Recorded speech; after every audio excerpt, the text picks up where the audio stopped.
먼저 이해찬 전 총리 운명을 달리하셨는데 상가 명복을 빕니다. 외교부 장관님, 네, 화가 좀 납니다.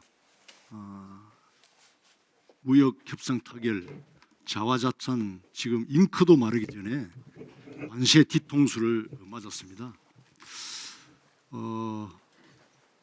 우리에게 외교 안보는 여야도 보수 진보도 없다라고 이야기합니다. 바로 그것은 국민의 자유, 생명 그리고 번영과 직결되기 때문에 가장 국정 운영의 축이기 때문에 저는 그렇게 이야기하고 있습니다. 또 국민도 그게 전제가 됐을 때 생업에 종사할 수 있고 또 기업도 미래 비전에 대한 대비도 또 준비도 해가는 거 아니겠습니까? 이번 사건은 저는 충격이라고 봅니다. 과연 정부가 한 라인이 있느냐? 특히 동맹관계인 미국과의 가장 중요한 이런 사안들에 대해서 이렇게 안이하게 대처했구나. 미국의 트럼프의 행동 양식은 뒤로 치더라도 이런 과정이 노출되기까지 도대체 뭘 했는지, 왜 빌미를 줬는지, 도대체 뭘 한 건지, 그러면 누가, 국민이 또 기업이 누굴 믿고 생업에 종사하고 일을 할 수 있는지, 왜 도대체 이 지경까지 갔는지 우리 장관님 말씀 한번 해보세요. 네, 존경하는 김태우 의원님, 외교 문제에 있어서 여야가 없다는 말씀에 정말 감사를 드립니다. 저는 지금 이번 트럼프 대통령의 이 메시지와 관련해서는 금방 불과 며칠 되지 않아서 새로운 메시지가 나오고 이런 것이 미국 정부의 성격을 잘 나타내고 있는 것이라고 생각합니다. 불행히도 그런 변화된 미국 정부를 보면서 정말 여야가 없이 우리가 똘똘 뭉쳐서 이에 잘 대응해 나가야 되겠다는 생각을 하게 됐습니다. 사실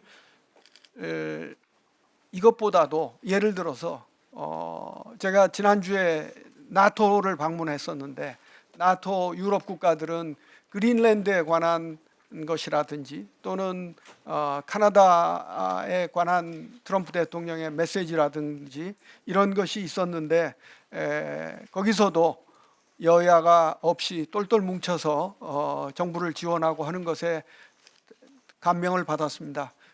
김 의원님의 그런 지적에 다시 한번 감사를 드립니다. 가장 중요한 것은 우리 이제 국힘에서도 이 대미 투자 관련해서는 국민 경제에 또 산업 경제에 지대한 영향을 끼칠 수 있기 때문에 고용과 관련해서도 그렇고 3,500억 달러 규모 또 알래스카 LNG 어떤 프로젝트의 투자 문제 등 거의 무려 MOU이기 때문에 비준이 꼭 성립할 필요가 없다고 말하지만 거의 비준에 준하는 그런 논의를 거치고 또 국회 차원의 촉진법에 대한 확실한 뒷받침이 되어 있어야 이런 사태를 저는 막았다고 볼 수 있는데 저는 빌미를 줬다고 보거든요. 그래서 우리가 지금까지 국힘에서 비준이 돼야 된다라고 이야기했고 그럴 필요 없다라고 대미 투자 촉진법으로 성립이 가능하다고 했었는데 지금 계류 중이란 말이에요. 그런데 정보통신망법 이런 경우는 채 2달도 안 해서 국회에서 처리가 됐어요. 그런데 가장 중요한 국민 경제에 영향 끼칠 수 있는 대미투자 촉진법은 아직도 계류 중에 있습니다. 상임위 차원에서. 이런 부분에 대한 고민이나 또 설득 그런 과정 하지 않았습니까? 그들을 왜 방치한 겁니까? 네, 한미 동맹 관계를 종합적으로 관리하고 있는 저희 외교부 입장에서 지적해 주신 사항을 겸허하게 수용하고 더 열심히 노력하겠습니다. 바로 외교 안보 문제는 가장 중요한 모든 근본이라고 생각하기 때문에 외교부 장관께서는 그냥 단순한 내 업무의 차원이 아니라 이거는 국익 차원에서 사실상 컨트롤 타워적 위치에 있다는 것을 명심하셔야 됩니다. 꼭 기억해 주시고 이번 계기로 진짜 타산지수 잘 삼아서 제대로 한번 역할을 해 주시기 바랍니다. 네, 그렇게 하겠습니다. 그리고 또 하나 한중 정상회담에 성과에 대해서 많은 또 이야기가 있습니다. 사실 정상회담을 하면은 이 공동 성명이라는 게 합의문이라는 게 있는데 왜 이번에는 그런 과정이 없는 거죠? 네, 공동 성명은 때로 정상회담의 결과로 발표가 되기도 하고 많은 부분, 많은 경우에는 되지 않기도 합니다. 이번에는 사실상 공동 성명을 발표하기보다는 대단히 오랜만에 방문이 이루어졌고 중국 측에 세심한 배려와 환대가 있었고 그래서 그것으로서 이미 충분하다는 양측의 교감이 있어서 별도의 공동 성명이 없었습니다.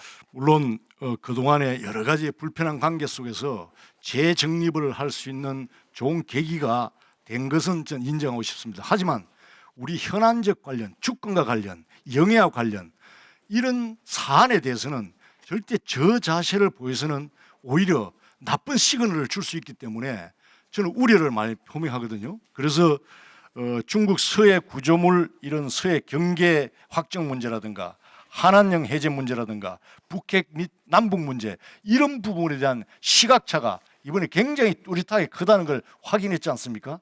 그리고 이런 주권과 관련된 이런 문제에서 우리의 어떤 주체성이 굉장히 결여됐고 저자세로 보인 부분에 대해서는 굉장히 나쁜 선례가 될 수 있다. 이런 우려도 솔직히 생겼습니다. 이런 국민적 시각에 대해서 어떻게 생각합니까?